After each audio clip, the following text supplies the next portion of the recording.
Hey guys, welcome back to another blog. तो कैसे हैं आप लोग? आज की राम राम भाई। आज हो रहा ब्लॉग बहुत ही लेट स्टार्ट, लगभग 12:45 हो गए हैं। सोनिया भी गई एक बाहर काम से, एक्चुअली से हाई कोर्ट जाना था मम्मी और पापा को लेकर के, मतलब अपने मम्मी पापा को लेकर के, क्योंकि कुछ घर के केस वेस चल रहा था तो उसके रिगार्डिंग जाना था। तो आज उसको जल्दी निकलना था, तो वो लगभग 11 बजे निकल गई थी। एक्चुअली आज उठे भी लेट थे, तो उसी में सब लेट होते हुए चले गए। तो फटाफट से भी नाश्ता पानी, बीच में थोड़ा सा लाइट का थोड़ा सा कह रहा हूँ करंट चला गया आधा पौन घंटा के लिए, क्योंकि जैसे जैसे गर्मी आने लगी ना, इनका नाटक तो स्टार्ट होना ही होना होता है।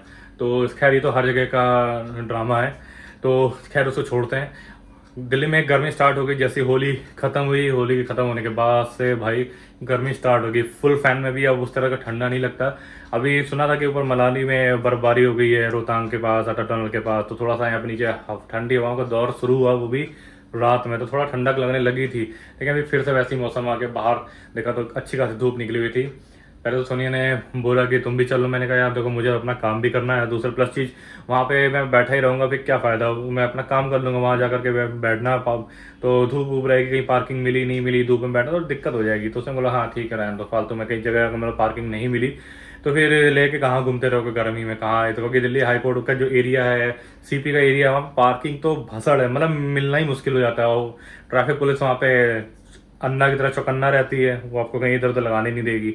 मैंने कहा देखो झंझट हो जाएगा, गर्मी वैसे ही बढ़ गई है, कितना एसी चलाएंगे, फिर वो हेड वेड हो जाता। तो फिर मैं नहीं गया। मैं अपना उठा नहाया धोया, अपना पूजा पाठ करके अपना नाश्ता पानी कर लिया था। नाश्ता पानी वो बना गई थी। तो अभी फिलहाल होली निपट गई है। जैसे यार जैसे त्योहार निपट जाते हैं ना, तो बड़ा अजीब लगने लगता है। मतलब ऐसा होता है जैसे त्योहार आने का वेट होता है, ये खरीदना वो खरीदना, मतलब ये तैयारी वो तैयारी, फिर ये करना है वो करना है, प्लानिंग सब ये सब। उसके बाद जैसे त्योहार निपट जाते हैं, फिर नील बटे सन्नाटा हो जाता है। जैसे कोई घर में मेहमान आता है, बड़ी अच्छा लगता है, खुशी होती है, तो फिर वो चला जाता है, तो फिर वही नील बटे सन्नाटा हो जाता है। तो सेम वही चीज़ है। हो गया अपना फेस्टिवल वगैरह, अब निपट गए। अब क्या, अब सीधा नवरात्र आएंगे। नवरात्र खैर क्या ही उसमें है। उसके बाद सीधा दिवाली आएगी मेरे ख्याल से। अगला अगला बड़ा फेस्टिवल मेरे ख्याल से दशहरा, फिर दिवाली आएगी। चलो कोई नहीं, अभी फिलहाल अपना काम से लगते हैं, काम स्टार्ट करते हैं। अपना ऑफिस का काम भी करना होता है, क्योंकि बीच में इसी के चलते बीच में काफ़ी सारा गैप हो जाता है ब्लॉग आने में। तो हर बार मैं यही कहता हूँ कि मैं ट्रैक पर आने की कोशिश करूँगा, ट्रैक पर आने की कोशिश करूँगा, लेकिन नहीं हो नहीं पाता। तो सुने वही कहती है कि मतलब बहुत लेट हो जाते हैं तुम्हारे ब्लॉग, ये इस तरह से मतलब सही नहीं लगता है, लोग वेट करते हैं और तुम लेट कर देते हो। तो फिर इससे क्या होता है कि थोड़ा सा गैप बन जाता है। फिर अगला आदमी ऑडियंस ये देखती है कि ब्लॉग टाइम पे नहीं आ रहे हैं, ये नहीं वो नहीं। तो मैं कोशिश देखो पूरी करता हूँ, लेकिन बहुत सारे बीच में काम हो जाते हैं, इधर से उधर उधर से उधर। अपना ऑफिस का भी बहुत सारा काम हो जाता है, क्योंकि वहाँ पे डिले हो जाता है, तो बहुत सारी चीज़ें होती हैं, आप तो जानते ही हो। तो उन चीज़ों को भी ट्रैक पे रखना चाहता है, जो प्रायोरिटी हैं। व्लॉग को भी मैं बहुत कोशिश करता हूँ कि शूट भी करूँ टाइम से, और टाइम से एडिट करके उन्हें पोस्ट भी कर दूँ, लेकिन ऐसा हो नहीं पाता है।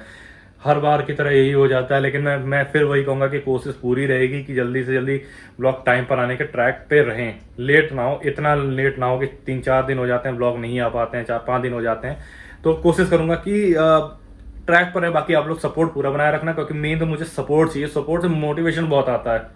इनको फिर से बिछा दिया है सोफ़ा कवर्स को, ताकि सोफ़ा गंदा ना हो, क्योंकि सोफ़ा गंदा ना बहुत जल्दी स्टार्ट हो जाता है। सोच रहा हूँ इनका कपड़ा भी चेंज करा दूँ, जैसे वो लग रहा है ना अच्छा वाला कलर, इस पर भी सिमिलर कुछ ऐसा कलर कराऊँ, क्योंकि ये थोड़ा सा अब थोड़ा डल होने लग गया है। तो आप लोग क्या सजेस्ट करते हो, कौन सा कलर कराना सही रहेगा?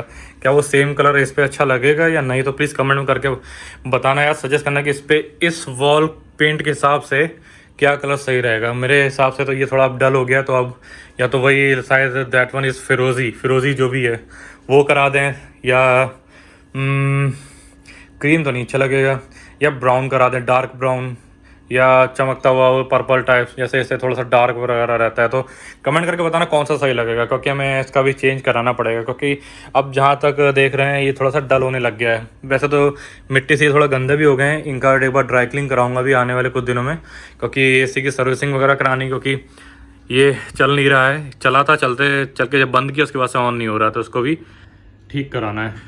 अंदर वो स्प्लिट एसी है, इसको भी, इसकी भी सर्विसिंग करानी है। तो लगे हाथ ये दोनों तीनों काम हो जाएंगे। तो मेरे ख्याल से अर्बन क्लैब से पिछली बार सर्विस कराई थी मेरे पास, जब मैंने आईफोन प्रो लिया था ये, तो 2 सर्विस एसी की सर्विस मेंटेनेंस का वो कूपन मिला था, लेकिन वो मैंने साल भर हो गया यूज़ ही नहीं किया, और वो तो मेरे ख्याल से एक्सपायर भी हो गया होगा। कर लेना चाहिए था एटलीस्ट, उनको सर्विस करा करके रख देना था। मतलब पिछले जाड़ा में सर्विस करा के इनको बंद करके रख देना था। लेकिन कोई नहीं, अभी अपने क्लास से देखता हूँ क्या चल रहा है क्या नहीं चल रहा, डील्स वगैरह ऑफर्स वगैरह आती रहती हैं, तो इन दोनों की सर्विस कराऊंगा, उसी में एक ऐड कर लूँगा, इसकी क्लीनिंग का भी इसका मतलब सही रहेगा, क्लीनिंग का भी हो जाएगा, इससे ही रहेगा ना। ये बहुत जो गंदा हो रहा है ना, जितना जितना डल होता जा रहा है, क्योंकि ये देखो यार दिल्ली में ना डस्टिंग का बड़ा इशू रहता है, मिट्टी आती रहती है, चाहे कहीं से भी कितना भी आप बंद कर लो तो मिट्टी तो आती रहती है।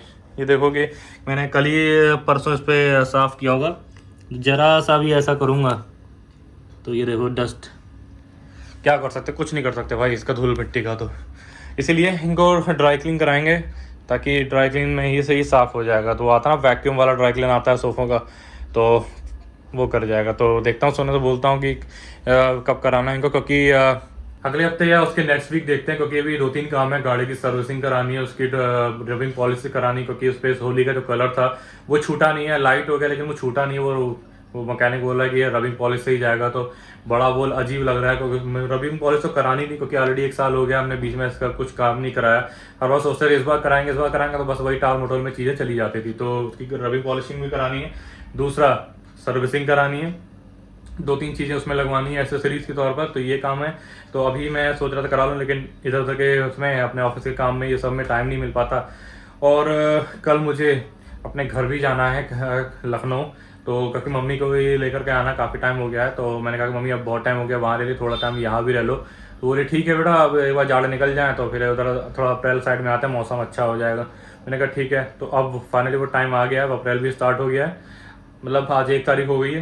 अब कल उनको लेने जाऊंगा, तो बढ़िया ट्रेन से चलेंगे, शताब्दी बुक करी, क्योंकि वंदे भारत सुबह निकलती है, सुबह यार इतनी जल्दी उठ के भागा नहीं होगा। तो आराम से 3:30 बजे की ट्रेन है यहाँ से न्यू दिल्ली से, 3:50 या 3:30 की ऐसी है शताब्दी निकलती है, लखनऊ शताब्दी। तो पहले कानपुर जाऊँगा, कानपुर में मेरी बहन रहती है, बड़ी बहन, उसके बाद लखनऊ जाऊँगा। तो पहले ट्रेन का ब्लॉग बनाएंगे, उसमें आपको ट्रेन के भी कई सारे शॉर्ट्स भी दिखाऊंगा, कई सारे व्यूज़ भी दिखाऊंगा। तो उसके लिए भी प्रिपेयर रहना, क्योंकि ट्रेन ट्रैवल तो मुझे बहुत ही ज़्यादा पसंद है, फ्लाइट से ज़्यादा मुझे ट्रेन ट्रैवल पसंद है। तो कल वो ट्रेन है, तो अभी फ़िलहाल आज ये सब काम देख लेते हैं, ये सब आके बाद में कराएंगे। कि गाड़ी का काम कराना है वो बाद में, पहले चलते हैं। 3-4 दिन के लिए 3-4 नहीं, 2-3 दिन के लिए जा रहा हूँ, बस उनको लेने आना है, तो उनको लेकर के आ जाऊँगा। तो मम्मी भी अपने ब्लॉग में शामिल हो जाएंगे, तो आपको मम्मी से भी मिल पाऊँगा। क्योंकि मम्मी अभी तो शुरू में तो वो कैमरा शाय रहेंगी, क्योंकि बड़े बूढ़े लोग जो जल्दी कैमरे के सामने आना पसंद नहीं करते, थोड़ा शाइनेस रहती है, तो थोड़ा सा वो रहता है। तो वो धीरे धीरे आदत हो जाएगी। इससे पहले मुझे भी होती थी, सुनने भी होती थी, लेकिन अब तो आदत हो गई। अब तो हम अपना थोबड़ा ऐसे ही दिखाते रहते हैं। तो चलो फिलहाल अपना काम धाम निपटा लेते हैं, क्योंकि कल निकलना होगा, तो उसकी भी तैयारी करने की, क्या ले जाना है क्या नहीं। क्योंकि मैं ज़्यादा कपड़े नहीं, बैग पे सोच रहा हूँ ले जाऊँगा, लैपटॉप ना ले जाऊँ, क्योंकि वहाँ पे तब टाइम नहीं मिलेगा। इतने टाइम मतलब इतने टाइम बाद घर जाओ, फिर वहाँ पे बैठ के काम करो या फिर, तो थोड़ा अच्छा नहीं लगता, खुद से भी नहीं हो पाएगा। तो फिर फालतू में लैपटॉप लाद के क्यों ले जाऊँ, इसी चलते ब्लॉग थोड़ा सा लेट हो जाएगा। तो ये थोड़ा मैनेज करना है, क्योंकि यार देखो इतने टाइम बाद घर जाऊँगा, फिर वहाँ पर ये सब काम करूँ, तो अगला बंदा भी यही कहेगा कि देखो कोई यहाँ पर आ रहा है, जैसे भैया है, बहन है, वो बोलेगी यार तुम आए हो जरा सा टाइम के लिए आते हो, उसमें भी तुम्हारा ये रहता है, तो अच्छा नहीं लगता ना। तो थोड़ा सा खुद से भी नहीं होता यार, वहाँ जबरदस्ती ले जाओ वो बंद ही रहेगा, है ना। तो चलो फिलहाल काम से लग जाते हैं अपने। तो भाई शाम के बज गए हैं 7:30, 7:45 लगभग हो गए हैं। और सोने का फ़ोन आया था, वो लगभग उसको 1 घंटा हो गया आए हुए। तो वो अभी इन लॉज की आई थी, मतलब अपने घर ही थी, क्योंकि काफ़ी थकान हो गई थी। और शाम में पीक चालू हो जाता है ना, तो जाम वाम का भी इशू हो जाता है। तो अभी इसका फ़ोन आया था कि शिवानी ने आलू के पराठे बनाने हैं, मतलब अभी आलू के पराठे बनाएगी, तो यहीं आ जाओ, यहीं पे चाय पी लेंगे और आलू पराठे भी खा लेंगे। मैंने कहा चलो ठीक है, मेरा तो काम ऑलमोस्ट हो गया था, और मैं बस उसका दूध वाले का वेट कर रहा हूँ, क्योंकि हमारा दूध वाला तो भैया रात में आता है, सुबह उसके बाद टाइम नहीं है, तो लगभग 7:45 बजे तक आ जाता है। तो देखो आता है, फिर मैं निकलता हूँ, तो आराम से वहाँ टहलते टहलते जाऊँगा। फिर सोनिया ने कहा कि टहलते टहलते मत आना, अप्पू आ जाएगा स्कूटी से, तो स्कूटी के साथ स्कूटी पर बैठ के चले जाना। तो मैंने कहा चलो ठीक है, ये भी ठीक है, तो मैं वॉक करते करते चला जाता। तो अभी उसका दूध वाले का वेट कर रहे हैं, शाम तो हो गई है। शाम होते होते ना थोड़ा मौसम चिल हो जाता है आजकल। अब ये जैसे जैसे आगे टाइम बढ़ता जाएगा, गर्मी बढ़ती जाएगी। अभी तो चिल लग रहा है, बाद में वो झेल हो जाएगा, झेलेगा नहीं कहते हैं ना। तो अभी हल्की हल्की हवा हो जाती है इवनिंग टाइम में, तो अच्छा रहता है ये मौसम, लेकिन ज़्यादा दिन तक ऐसा रहेगा नहीं। हर जगह मौसम चेंज हो रहा था। आपके यहाँ कैसा हाल है मौसम का, तो कमेंट में बताना। वैसे तो साउथ इंडिया में तो ज़्यादा ही गर्मी रहती है, मतलब कंपेरेटिवली अभी की जो करंट मौसम है यहाँ पे।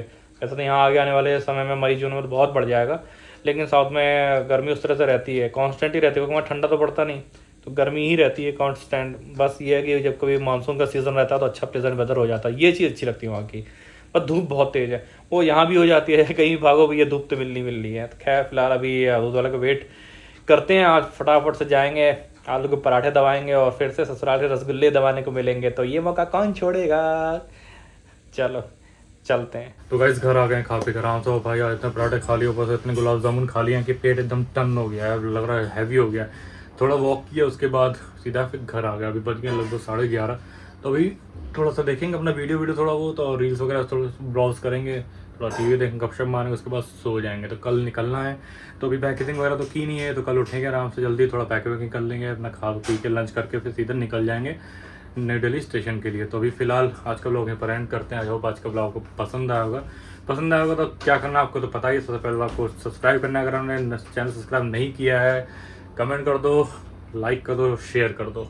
मिलते हैं कल आपसे एक नए ब्लॉग में, तब तक के लिए गुड नाइट, टेक केयर। हाँ अपना ख्याल रखेंगे क्योंकि मौसम बहुत तेज़ी से बदल रहा है। सर्दी जुकाम तो बहुत आम बात है इस समय। मौसम कहीं देख रहे हो ना, सुनने में आ रहा है, न्यूज़ देखते होगे तो आपको पता होगा कि ऊपर बर्फबारी हो रही है। तो मौसम बहुत तेज़ी से करवट भी ले रहा है, और गर्मी भी आ रही है, सर्दी भी हो रही है, ये सब चीज़ें हैं। तो बस अपना ख्याल रखें बस। चलो बाय बाय।